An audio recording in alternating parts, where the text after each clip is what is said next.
ಓಂ ಶ್ರೀ ಗುರುಭ್ಯೋ ನಮಃ. ನಮಸ್ಕಾರ ವೀಕ್ಷಕರು, ನಾನು ನಿಮ್ಮ ಪಂಡಿತ ರಾಘವೇಂದ್ರ ಆಚಾರ್ಯ ಮಾಡುವಂಥ ನಮಸ್ಕಾರಗಳು. ವೀಕ್ಷಕರೇ, ದೈವಫಲ ಯೂಟ್ಯೂಬ್ ಚಾನಲ್ಗೆ ಸ್ವಾಗತ. ಜೂನ್ 29ನೇ ತಾರೀಕು ಜ್ಯೇಷ್ಠ ಹುಣ್ಣಿಮೆ ನಂತರ ಮೀನರಾಶಿಯವರ ದೈವಫಲ ಹೇಗಿದೆ ಅಂತಕ್ಕಂಥ ಈ ಒಂದು ವಿಡಿಯೋಲಿ ನಾನು ತಿಳಿಸ್ಕೊಡ್ತಾ ಇದ್ದೇನೆ. ಅದಕ್ಕಿಂತ ಮುಂಚೆ ನಮ್ಮ ಚಾನಲ್ನ ಲೈಕ್ ಮಾಡಿ, ಶೇರ್ ಮಾಡಿ ಹಾಗೂ ಸಬ್ಸ್ಕ್ರೈಬ್ ಮಾಡ್ಕೊಳ್ಳಿ. ಮೊದಲಿಗೆ ವೃತ್ತಿ ಮತ್ತು ಉದ್ಯೋಗದ ವಿಚಾರದಲ್ಲಿ ನೋಡುವಂಥದ್ದಾದರೆ, ವೃತ್ತಿ ಜೀವನದಲ್ಲಿ ಇದು ಸಕಾರಾತ್ಮಕವಾದಂಥ ತಿಂಗಳು ಅಂತಂದು ಹೇಳ್ಬೋದು. ನಿಮ್ಮ ಕೆಲಸದ ಸ್ಥಳದಲ್ಲಿ ಮೇಲಾಧಿಕಾರಿಗಳಿಂದ ಬೆಂಬಲ ಸಿಗ್ತದೆ, ನೀವು ಹಾಕಿದ ಶ್ರಮಕ್ಕೆ ಫಲ ಸಿಗ್ತದೆ. ಹೊಸ ಕೌಶಲ್ಯಗಳನ್ನು ಕಲಿಯಲು ಹಾಗೂ ವೃತ್ತಿಪರ ಅಭಿವೃದ್ಧಿಗೆ ಇದು ಒಳ್ಳೆಯ ಸಮಯ. ಇನ್ನು ವ್ಯವಹಾರದಲ್ಲಿ ಸ್ಥಿರತೆ ಕಂಡು ಬರ್ತದೆ. ನಿಮ್ಮ ಪ್ರಾಮಾಣಿಕತೆ ಮತ್ತು ಗ್ರಾಹಕರ ಮೇಲಿನ ಕಾಳಜಿ ನಿಮಗೆ ಒಳ್ಳೆ ಹೆಸರನ್ನ ತಂದು ಕೊಡ್ತದೆ. ಯಾವುದೋ ಹೊಸ ಹೂಡಿಕೆ ಕೈ ಹಾಕುವ ಮುನ್ನ ಅನುಭವಿಗಳ ಸಲಹೆಯನ್ನು ಪಡೆಯಿರಿ.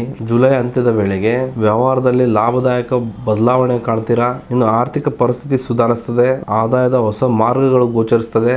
ಆದರೆ ದಿಢೀರ್ ನಿರ್ಧಾರಗಳಿಂದ ಹಣಕಾಸಿನ ನಷ್ಟ ಆಗದಂತೆ ಎಚ್ಚರ ವಹಿಸಿಕೊಳ್ಳಿ. ಅನಗತ್ಯ ಖರ್ಚುಗಳನ್ನ ಕಡಿಮೆಗೊಳಿಸಿಕೊಳ್ಳಿ. ಉಳಿತಾಯದ ಕಡೆ ಸ್ವಲ್ಪ ಗಮನವನ್ನು ನೀಡಿ. ಇನ್ನು ಕುಟುಂಬದಲ್ಲಿ ಸಾಮರಸ್ಯ ಹೆಚ್ಚಾಗ್ತದೆ. ಸಂಗಾತಿಯೊಂದಿಗೆ ಸಮಯ ಕಳೆಯಲು ಹಾಗೂ ಮನಸ್ತಾಪಗಳು ದೂರ ಮಾಡಿಕೊಳ್ಳಲು ಇದು ಒಳ್ಳೆಯ ಸಮಯ. ಮನೆಯಲ್ಲಿ ಶುಭ ಕಾರ್ಯಕ್ರಮಗಳು ನಡೆಯುವಂತ ಸಾಧ್ಯತೆಗಳಿವೆ ಹಾಗೂ ಕುಟುಂಬದ ಸದಸ್ಯರ ಬೆಂಬಲವೂ ಕೂಡ ತಮ್ಮ ಜೊತೆಯಲ್ಲಿ ಇರ್ತದೆ. ಇನ್ನು ಆರೋಗ್ಯದ ವಿಷಯದಲ್ಲಿ ಈ ತಿಂಗಳು ತುಂಬಾ ಉತ್ತಮವಾಗಿದೆ. ಆದ್ರೂ ಕೂಡ ನಿದ್ದೆಗೆ ಸಂಬಂಧಿಸಿದ ಸಣ್ಣ ಪುಟ್ಟ ಕಾಯಿಲೆಗಳು ಕಾಣಿಸಿಕೊಳ್ಳಬಹುದು. ಪ್ರತಿದಿನ ವ್ಯಾಯಾಮ ಮತ್ತು ಧ್ಯಾನ ಮಾಡುವುದರಿಂದ ತಮ್ಮ ಆರೋಗ್ಯ ನಿಮ್ಮದಾಗ್ತದೆ. ನಿಮ್ಮ ಯಶಸ್ಸಿಗಾಗಿ ಪ್ರತಿದಿನ ಬೆಳಿಗ್ಗೆ ಸಹಸ್ರನಾಮ ಪಠನೆಯನ್ನ ಮಾಡಿ, ಗುರುವಾರದಂದು ರಾಯರ ಮಠಕ್ಕೆ ಭೇಟಿಯನ್ನು ಮಾಡಿ ಹಳದಿ ಬಣ್ಣದ ಹೂಗಳನ್ನು ಅರ್ಪಿಸಿ ನಿಮಗೆ ಹೆಚ್ಚಿನ ಸಕಾರಾತ್ಮಕತೆಯ ಶಕ್ತಿಗಳನ್ನು ನೀಡುತ್ತದೆ. ಒಟ್ಟಾರೆಯಾಗಿ ಜುಲೈ ತಿಂಗಳು ಮೀನರಾಶಿಯವರಿಗೆ ಶಾಂತಿಯುತ ಮತ್ತು ಪ್ರಗತಿಯ ತಿಂಗಳು.